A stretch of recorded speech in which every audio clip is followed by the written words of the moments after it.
Hello guys, আবার চলে এসেছি নতুন একটা কুকিং ভিডিও। তো আজকে করবো রসা। তো রসার জন্য কড়াইটা বসিয়ে দিচ্ছি। কড়াইটা গরম হয়ে গেছে, তেল দিয়ে দিব।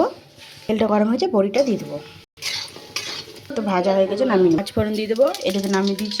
রসার জন্য রসার মধ্যে দিয়ে দিচ্ছি ফুলকপি আর বেগুন আর আলু, এখানে পালং শাক। ওকে ছেড়ে দেবো, ঢাকা দেবো।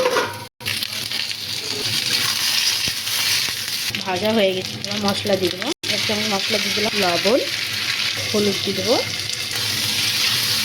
এবার পালং শাকটা দিয়ে দেবো, এবার বড়ি দিয়ে দেবো।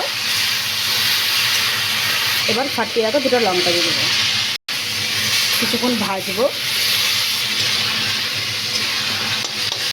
এবার ভাজা কমপ্লিট হয়ে গেছে, জল দিয়ে দেবো। কেমন লেগেছে রসার রেসিপিটা অবশ্যই কমেন্টে জানাবেন। বাই।